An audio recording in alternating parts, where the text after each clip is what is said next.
Peuple révolutionnaire du Grand Sahel, d'Afrique et du monde, mon bonsoir à vous. Nous avons reporté notre direct d'hier parce qu'il y avait beaucoup de choses à gérer en parallèle. On est revenu aujourd'hui à la charge. Bon, il n'y a pas grand-chose à dire, ça va être très bref, mais ça vaut le coup d'être rappelé. Vous avez remarqué que depuis longtemps, nous avons émis des doutes quant à la crédibilité de certaines personnes. Nous avons aussi émis des doutes quant à leur lien avec le groupe terroriste qui endeuille nos familles, des gens qu'eux-mêmes ne appellent pas terroristes. Aujourd'hui, le cas de l'imam Diko du Mali est venu confirmer beaucoup de choses. Mais nous, on est contents. Et avec la ligne que l'AES a décidé d'emprunter, tous les terroristes vont s'auto-dévoiler. Ils vont s'auto-dévoiler. Tous les terroristes cachés là vont finir par confirmer leur position. Plutôt que de lutter ou bien de donner la voix contre les terroristes, il a préféré se réfugier en Algérie. L'Algérie qui soutient ce groupe terroriste. L'Algérie qui est un État terroriste qui a à plusieurs reprises démonté son racisme et sa haine contre les Noirs au sud du Sahara. L'Algérie qui a financé et qui continue de financer le deuil de nos familles. C'est là-bas qu'il est allé se réfugier afin d'appeler les gens à se révolter contre ceux qui meurent pour leur propre nation. Mais est-ce qu'on a besoin de réfléchir pour comprendre leur dynamique? Mais ce sont des gens qui n'ont même pas l'intelligence qu'il faut pour pouvoir comploter d'une façon assez mûre et discrète. Non, ils ont le cerveau des moineaux. De telle sorte que dans leur propre presse, leurs propres communicants ont déjà dévoilé de par le passé le plan en annonçant que tout ce qui était organisé comme pagaille, le fait d'incendier des citernes, de détruire les biens des Maliens, d'empêcher aux Maliens d'avoir accès à des ressources avec des actes de sabotage de tout genre, visés en quelque sorte à mobiliser les populations maliennes contre le pouvoir malien. Mais en fait, ils l'ont dévoilé. Et ils sont venus créer une coalition politico-terroriste pour essayer de porter atteinte à l'intégrité territoriale du Mali. Mais ça nous concerne tous. Hein. Même si on n'était pas dans le cadre de l'AES, ce qui se passe au Mali nous concerne. Si vous vous rappelez, ce que nous subissons au Burkina Faso comme terrorisme, c'est parce que de par le passé, nous avons eu des gens, des dirigeants, des dévanciers qui ont osé penser que ce qui s'est passé au Mali n'était que le problème des Maliens. Parce que des narco-terroristes venaient dans le noir, les flatter, les persuader que non, en fait, nous, on est contre juste le Mali, on n'est pas contre vous. Et ils ont ouvert notre porte grandement à ces bandits armés. Ils leur ont tout donné. Ils leur ont donné gîte et couvert. Ils leur ont donné des ressources. Mais aujourd'hui, ce sont ces mêmes narco-terroristes qui se sont retournés contre nos nations en montant les populations, les communautés les unes contre les autres. Des gens qui vivaient ensemble de façon pacifique se sont retournés les uns contre les autres. Donc, ce qui se passe au Mali nous regarde. Ce qui se passe au Niger nous regarde. Ce qui se passe au Burkina regarde le Mali, ça regarde le Niger. Parce que si les gens se sont coalisés contre nous, c'est pour une raison. Il faut que nous aussi nous soyons à la hauteur de l'histoire et que nous nous coalisons aussi en réponse à leur banditisme contre eux. Sans aucune pitié, sans aucun sentiment. Parce que c'est de notre survie qu'il est question. Parce que ces gens-là même là, ils sont vagues sur ce qu'ils veulent. Ils nous ont jamais dit clairement ce qu'ils veulent. Nous, on ne peut même pas comprendre ce qu'ils veulent. Tantôt, ce sont des islamistes. Tantôt, ce sont des gens qui disent que non, ils sont là pour lutter contre des régimes militaires. Alors qu'ils ont commencé leur barbarie sous des régimes civils, soi-disant démocratiquement élus. Tantôt, ils disent que non, c'est pour les populations qui sont en train de lutter. Alors que ces populations, ils empêchent d'avoir accès aux produits de première nécessité. Il faut que nos armées se mobilisent chaque fois, risquer la vie de nos soldats pour pouvoir amener des vivres, du carburant, des médicaments aux autres communautés de notre pays. Les mêmes qui viennent vous dire que non, en fait, eux, c'est contre les régimes qu'ils sont, ils sont pas contre les populations, ce sont eux qui déguerpissent les populations. Ce sont eux qui assassinent des populations civiles. Qu'est-ce qu'ils veulent? Ils veulent vous faire pleurer, vous décourager, pour que vous baissiez les bras et pour que vous vous retourniez contre vos propres défenseurs, afin qu'ils puissent profiter pour pouvoir atteindre leur objectif qui constitue, qui vise à faire de vous des esclaves au profit de l'Algérie. Et la France et l'Algérie arrivent même à s'entendre sur ce dossier. Parce que la France, à travers sa presse, la presse d'État de France, montre clairement ses positions. Il glorifie le groupe terroriste. Et malgré ça, vous allez trouver des lâches, des bandits, des délinquants de chez nous qui vont s'asseoir là-bas pour essayer de justifier le comportement de ces narco-terroristes français-là. Ce sont des bandits. La vie d'un Français ne vaut pas mieux que la vie d'un Malien ou la vie d'un Burkinabé ou la vie d'un Nigérien. Quand eux, ils essayent de faire la propagande terroriste, ils appellent ça la liberté d'informer. Et quand chez nous, des citoyens se coalisent pour communiquer au bénéfice de nos armées et de nos États, ils disent non, en fait, ça, c'est de la propagande. Ce sont des trolls. Oh, propagande, que ce soit ainsi. Nous acceptons d'être des propagandistes de nos États. Parce que personne ne va lutter pour notre survie à notre place. Personne ne va nous défendre à notre place. C'est notre responsabilité de nous défendre. C'est notre responsabilité de mener cette lutte pour nous-mêmes, pour nos enfants, pour nos futurs petits-enfants. Il n'y a absolument personne qui va avoir pitié de nous. La preuve en est que cette soi-disant France qui traite nous, nos dirigeants, de juntes militaires et autres, qui les traite d'autoritaires et autres là, cette France-là était présente dans nos États, au Mali. Ils étaient présents, ils ont empêché à l'armée malienne pendant combien d'années de reprendre Kidal? Pendant que le Mali était en guerre, cette armée française est allée offrir un baffle, du matériel de musique sonore à l'armée. Et même organiser une cérémonie pour ça. Mais ça, ce sont des injures. C'est le comble de l'humiliation. Pendant que cette même armée française était en caserne à Ouagadougou, au Burkina Faso, là, c'est pendant ce temps qu'on a massacré nos populations à Solhan et dans d'autres localités.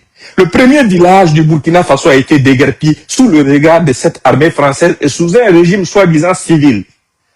C'est de la lâcheté que de vouloir coûte que coûte transformer l'histoire. L'histoire, elle est récente, elle date d'hier seulement. Quel type d'humiliation nous n'avons pas subi? Et vous pensez que aujourd'hui on va venir s'asseoir et espérer que non, on a d'autres alternatives si ce ne sont nos propres défenseurs? Non, on n'a personne si ce ne sont nos armées et nos VDP. C'est pour ça que nous encourageons même la République du Mali à regarder dans cette direction. Parce que des lâches ont passé leur temps à communiquer pour dire que non, le Mali va tomber, Bamako va tomber, voilà. Mais ils oublient toutes les populations civiles qui, par millions, sont du côté de l'État et ont refusé de s'armer pour s'autodéfendre. Mais il faut que l'État opte pour ça. Il faut que les VDP se multiplient partout sur l'espace de l'AIS. Ces petits bandits-là, ils vont rentrer où? Nulle part. Nous ne sommes pas en train de faire une guerre contre un quelconque groupe ethnique ou religieux. Nous sommes en train de faire une guerre contre ceux qui sont en train d'endeuiller nos familles. C'est dans ça que nous sommes. Et j'ai tenu à faire ce direct pour dire notre solidarité au peuple du Mali. Partagez le message au maximum et dites aux Maliens que nous sommes fiers d'eux. Et ensemble, s'ils se donnent la main, ensemble, nous verrons le bout du tunnel. Il n'y a personne qui va avoir pitié de nous. Les politiciens là, qui se sont coalisés aux terroristes l'ont fait pour leurs propres avantages. Parce que avant, pendant que nos familles étaient en train de mourir, ceux qui étaient à la tête de nos pays là, c'était qui? C'était des gens qui avaient leurs enfants au Canada, dans les grandes universités aux États-Unis, et qui avaient leurs maîtresses qui faisaient leurs achats à Dubaï, et qui avaient leurs femmes qui passaient les vacances ou bien qui partaient en hiver en Suisse et ailleurs, et vivaient comme des touristes dans nos pays, au détriment de nos propres populations. Aujourd'hui, des trois pays-là, montrez-moi dans la classe dirigeante là, qui vit de cette façon? Absolument aucun. Ils vivent tous là-bas sur place avec l'ensemble de leur famille. Pourquoi? Ils se sont insurgés contre cette politique d'exploitation et d'expropriation des politiciens qui déjà ont prouvé de par le passé qu'ils étaient en complicité avec les terroristes, en libérant des terroristes contre des rançons, en libérant des terroristes juste contre l'organisation d'élections, en donnant des sacs d'argent aux groupes terroristes et autres. Pourquoi ils réussissent facilement à se coaliser avec les terroristes pour pouvoir combattre un régime qui est en train de donner son sang pour le pays, mais ils n'ont jamais réussi quand ils étaient aux affaires, à s'entendre avec les terroristes pour que les populations civiles ne meurent pas. Posez-vous ces questions. Pourquoi aujourd'hui, ils peuvent réussir, les imams d'Iko et autres là peuvent réussir à se coaliser avec des groupes terroristes pour dire que non, le problème ce sont les militaires, si les militaires partent du pouvoir et ils vont régler leurs problèmes. Mais pourquoi ils n'ont pas, quand c'était des régimes civils qui étaient au pouvoir, ils n'ont pas réussi à créer cette coalition avec les terroristes pour que les populations civiles ne meurent plus? Posez-vous la question. Posez-vous cette question. Reposez-vous là. Nous sommes dans quelque chose de très, très, très, très grand. Et il y a beaucoup de perfidie en dessous de ça. Et la guerre, là, c'est sur plusieurs points. C'est sur plusieurs fronts à la fois. Que ce soit sur le front de la communication qu'ils ont déjà perdu, parce que la France, avec toute sa galaxie médiatique, a fini par comprendre quelque chose. Nous les avons déjà vaincus. On ne parle pas beaucoup, mais il y a des choses que nous, au niveau de notre population, vous ne percevez même pas comme si c'était quelque chose de grand. Mais eux, ils savent ce que ça comporte. Ils savent ce qu'il y a en dessous. Il y a des initiatives que nous avons commencé à entreprendre et autres. Ils savent vers où ça va et ce que ça vaut. Donc, pour nous contrecarrer, ils entreprennent des initiatives similaires, mais ça ne peut pas. De un, nous parlons pour notre peuple, un peuple duquel nous faisons partie. La France a des actualités en France et en Europe. Pourquoi elle ne peut pas nous laisser en paix? Pourquoi elle va mobiliser chaque année plus de 180 milliards de francs CFA pour juste nous, Africains francophones, nous informer? Par rapport à quoi? De ce qui se passe chez nous? Comme si nous savons exactement ce que nous voulons. Et on va continuer de se battre bec et ongle pour ça. C'est pour vous rappeler une chose. Que ce soit au Burkina, au Mali ou au Niger, il faut que nous, population, nous maintenons la veille citoyenne au plus haut niveau et que le message soit ferme. Nous sommes derrière nos dirigeants. Et quiconque tentera quelque chose contre l'un de ces dirigeants-là, qu'il soit civil ou militaire, nous considérons cela comme une agression vis-à-vis de l'ensemble du peuple meurtri de l'AES, de l'ensemble du peuple meurtri du Sahel, de l'ensemble des peuples africains qui voient en ces dirigeants-là l'espoir de notre libération. Quiconque essaiera quelque chose contre ces dirigeants, il faut savoir qu'il est au service de ceux qui ont financé le terrorisme. Il faut savoir qu'il est au service des groupes terroristes qui endeuillent nos familles. Parce que les terroristes n'ont pas caché leur ambition. Ils l'ont dit. Qu'ils veulent que les régimes militaires n'ont qu'à tomber. Pourquoi? Parce que ça leur rend la tâche compliquée. Parce que ça rend beaucoup plus improbable le projet dont ils hallucinaient au début, quand ils travaillaient avec leurs copains politiciens civils. Nous n'allons pas reculer, on ne va pas avoir peur de défendre ce qui est à nous. Quel que soit le prix à payer, on va le faire. On va le faire fermement. C'était le message que j'avais pour vous et je compte sur chacun d'entre vous pour le partager. Portez-vous bien et bon week-end à vous. Bientôt, très très très très bientôt, il y a la grosse surprise qui vient. Restez concentrés. Restez concentrés. Gardez vos mégas. Ça vient. Il y a quelque chose d'énorme qui arrive. On ne va pas parler de ça. Mais ce jour-là, chacun saura ce qui se passe. Portez-vous bien. Au revoir. L'Afrique est arrivée à un tournant que personne ne peut plus ignorer. Ce n'est plus une question de discours, ce n'est plus une question de promesses, c'est une question de survie, de lucidité et de responsabilité. Chaque jour, des peuples entiers se réveillent avec la peur, l'incertitude et le poids de décisions qui les dépassent. Et pourtant, au cœur de ces crises, il y a une vérité simple, un peuple qui ne comprend pas ses propres enjeux devient la proie de toutes les manipulations. Quand certaines figures publiques prennent la parole pour dénoncer ce qu'elles perçoivent comme des menaces contre la stabilité de leur pays, ce n'est pas seulement une colère qui s'exprime, c'est le reflet d'une inquiétude profonde partagée par des millions de citoyens. Dans l'espace du Sahel, cette inquiétude est devenue une réalité quotidienne. Le Mali, le Burkina Faso et le Niger vivent sous pression permanente, entre insécurité, lutte d'influence et attentes populaires immenses. Ce contexte pose une question essentielle. Comment un peuple peut-il se protéger, rester uni et garder sa dignité dans la tempête? C'est ici que la voix collective de Quelle leçon pour l'Afrique prend tout son sens. Notre ambition n'est pas de diviser, ni d'accuser sans preuve, mais d'éclairer les consciences. Car chaque crise contient en elle une leçon. Chaque tension révèle une faiblesse à corriger ou une force à consolider. La première grande leçon, c'est que la division affaiblit, et que l'unité protège. Lorsqu'un pays du Sahel vacille, ce n'est pas un problème isolé, c'est un signal pour tout le continent. Les propos d'acteurs engagés, même lorsqu'ils sont durs, montrent une chose, la bataille ne se joue pas seulement sur le terrain militaire. Elle se joue aussi dans les esprits. L'information, La désinformation, les récits, les images, tout cela façonne la perception des peuples. Et un peuple mal informé peut se retourner contre ses propres intérêts. La leçon pour l'Afrique ici est claire. Nous devons apprendre à écouter, à vérifier, à réfléchir, avant de juger ou de suivre aveuglément.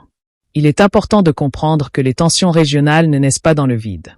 Elles s'inscrivent dans une histoire longue, faite de frustration, d'injustice, d'ingérences passées et de promesses non tenues.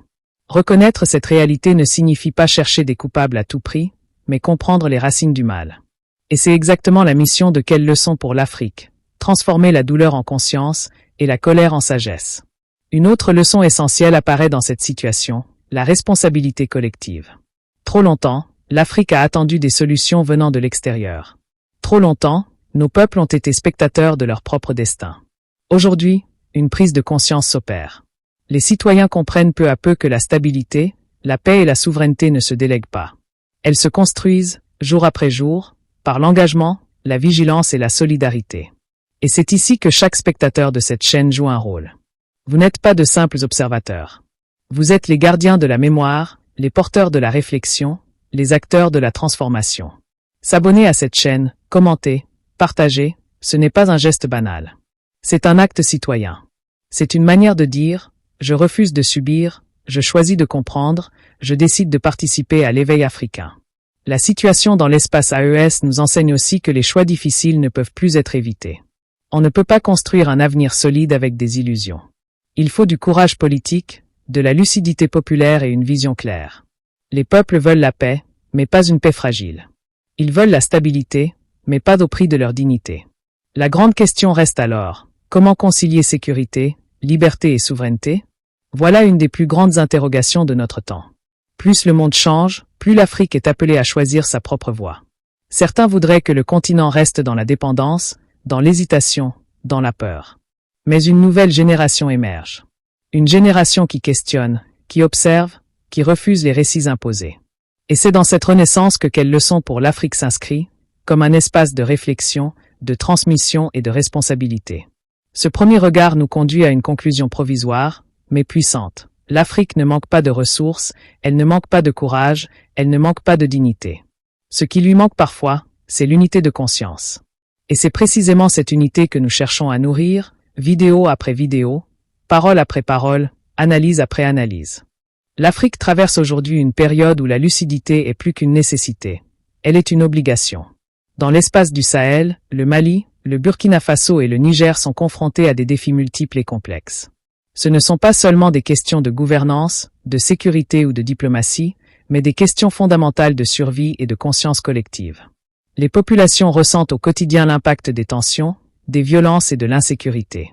Et c'est précisément cette réalité que Quelle leçon pour l'Afrique cherche à décrypter. Transformer l'inquiétude en enseignement et la peur en action réfléchie. Chaque crise, chaque tension, chaque événement politique doit être analysé comme un miroir.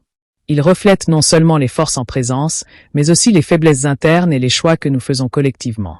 Quand des personnalités publiques s'expriment sur des enjeux régionaux ou internationaux, il est crucial de prendre du recul. Leurs paroles peuvent être fortes, parfois alarmantes, mais elles servent surtout de catalyseurs pour éveiller les consciences et mobiliser les populations. La première leçon, donc, est celle de l'observation critique. Ne pas subir les événements, mais comprendre leur dynamique, leurs causes profondes et leurs implications pour l'ensemble du continent. Les mouvements et les crises qui touchent le Sahel démontrent que la sécurité et la souveraineté ne peuvent plus être considérées comme acquises. Chaque décision, chaque action, chaque négligence a des conséquences. La population du Burkina Faso, par exemple, a appris à ses dépens que l'inaction face aux menaces régionales entraîne des répercussions immédiates chez elle. Les crises au Mali et au Niger ne sont pas des histoires lointaines, elles sont intrinsèquement liées à la stabilité de l'ensemble de la région. Et c'est là que la notion de solidarité africaine prend tout son sens. Un problème dans un pays du Sahel devient un problème pour tous. La leçon pour l'Afrique est donc claire. Nous devons développer des mécanismes de coopération, d'entraide et de vigilance partagée pour protéger nos peuples et nos nations. Quelle leçon pour l'Afrique insiste également sur l'importance de l'information. Dans un monde saturé de nouvelles et de récits contradictoires, discerner le vrai du faux devient vital. La désinformation, la manipulation médiatique ou les messages mal interprétés peuvent semer la confusion et provoquer des divisions. Un peuple informé et conscient est un peuple capable de résister aux influences négatives et de prendre des décisions éclairées. Cela signifie qu'il ne suffit pas de suivre l'actualité. Il faut l'analyser, la contextualiser et en tirer des enseignements. La chaîne se positionne donc comme un espace où chaque spectateur peut réfléchir, comprendre et s'engager, sans tomber dans les pièges de la polarisation ou de la manipulation. La sécurité, au-delà de la stratégie militaire, repose sur la responsabilité collective. Trop longtemps, l'Afrique a attendu que des acteurs extérieurs imposent des solutions. Trop longtemps, nous avons cru que les puissances internationales étaient les garantes de notre stabilité. Aujourd'hui, la réalité impose une nouvelle vision. La paix et la souveraineté se construisent en interne par des citoyens éveillés, des armées responsables et des États capables de protéger leur population. Chaque acte, chaque initiative, chaque mouvement citoyen devient ainsi un maillon indispensable dans la chaîne de la sécurité régionale. La leçon est limpide. L'Afrique doit compter sur elle-même et apprendre à mobiliser ses ressources, humaines et matérielles, pour défendre sa propre dignité. Le rôle des jeunes générations est également central. Elles représentent la force capable de transformer les crises en opportunités. Elles portent le potentiel de créer des sociétés plus conscientes, plus solidaires et plus résilientes. Mais pour cela, il faut les éduquer, les informer et leur donner les outils pour comprendre les enjeux complexes qui touchent leur continent. Chaque vidéo, chaque analyse et chaque discussion offerte par Quelle leçon pour l'Afrique vise à éveiller cette jeunesse, à la pousser à réfléchir et à agir pour que l'Afrique ne soit plus un spectateur de son propre destin, mais un acteur déterminé de sa renaissance. Une autre dimension essentielle de cette analyse concerne l'histoire et les leçons que le passé nous offre. Les événements actuels du Sahel ne surgissent pas de nulle part. Ils s'inscrivent dans des décennies de luttes, de compromis difficiles et parfois de choix regrettables. Comprendre l'histoire politique et sociale de la région permet de mieux anticiper les conséquences des actions présentes. Cela ne consiste pas à blâmer, mais à tirer des enseignements. La leçon pour l'Afrique est donc double, respecter la mémoire collective et utiliser cette connaissance pour construire des stratégies solides et durables. La question de la communication et de la perception publique est tout aussi critique. Trop souvent, des messages contradictoires ou mal interprétés peuvent générer des tensions inutiles. Un peuple qui comprend ses enjeux, ses forces et ses vulnérabilités est capable de résister à la peur, à la manipulation et aux provocations. Dans ce contexte, la chaîne se positionne comme un guide, expliquer sans accuser, analyser sans stigmatiser, éveiller sans provoquer. C'est un équilibre subtil mais indispensable pour construire une conscience collective forte et cohérente. Enfin, la dimension morale et éthique de l'engagement africain ne peut être ignorée. Chaque action entreprise pour la sécurité, la stabilité ou le développement doit être guidée par des principes de justice, de solidarité et de responsabilité. Un État qui protège ses citoyens, mais aussi ses voisins, contribue à un environnement régional plus sûr et plus prospère. La leçon est universelle. La force d'un continent ne réside pas seulement dans ses ressources ou son armée, mais dans la conscience et l'engagement de ses peuples. En conclusion, la situation complexe du Sahel, telle qu'évoquée par les acteurs engagés et analysée ici, révèle une vérité simple: l'Afrique doit se lever, s'informer et s'unir. Chaque crise contient une leçon pour construire des institutions plus fortes, des citoyens plus responsables et une région plus solidaire. Quelle leçon pour l'Afrique appelle chacun à réfléchir, à agir et à partager ses connaissances. Car la survie, la dignité et l'avenir de notre continent dépendent de notre capacité collective à comprendre, protéger et transformer notre réalité. L'Afrique n'est pas condamnée à répéter les erreurs du passé. Elle peut, si elle choisit la lucidité et la solidarité, se construire un avenir plus juste, plus souverain et plus prospère. L'Afrique doit comprendre que chaque crise est à la fois un défi et une opportunité. Le Sahel, aujourd'hui, est le miroir de notre continent tout entier. Les peuples y vivent des situations extrêmes, confrontés à des enjeux de sécurité, de gouvernance et de souveraineté, mais aussi à des choix individuels et collectifs qui détermineront l'avenir. Les leçons sont multiples, et la première, la plus fondamentale, est que l'unité est indispensable. Un peuple divisé est un peuple vulnérable, et un peuple conscient est un peuple capable de défendre ses droits et sa dignité. Quelle leçon pour l'Afrique rappelle constamment que la vigilance citoyenne, la solidarité et l'éducation sont les piliers de cette unité. Le rôle des États et de leurs institutions est central. Les dirigeants ne sont pas seulement des figures symboliques, ils incarnent la capacité à protéger, à organiser et à répondre aux crises. Mais les dirigeants seuls ne peuvent rien sans un peuple engagé et informé.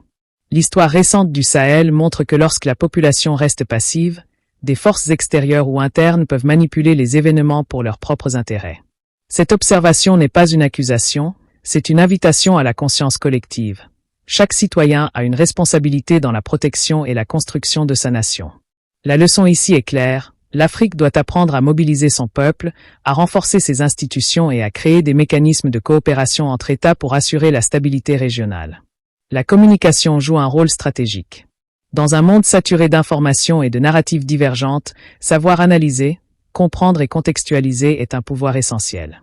Les récits qui circulent peuvent être source de division, de peur ou de désespoir, mais ils peuvent aussi devenir des leviers de mobilisation, de réflexion et de transformation. Quelles leçons pour l'Afrique encouragent les citoyens à ne pas se laisser emporter par des messages simplistes ou sensationnalistes? Au contraire, il s'agit d'observer, d'interroger et d'exiger la vérité, tout en construisant un discours qui renforce la conscience collective et la solidarité africaine. L'engagement citoyen est également un élément incontournable. Trop longtemps, les peuples ont été spectateurs de leur propre destin. Trop longtemps, ils ont laissé des intérêts étrangers ou des acteurs internes décider pour eux. Aujourd'hui, il est impératif de se lever et de participer activement à la vie politique et sociale.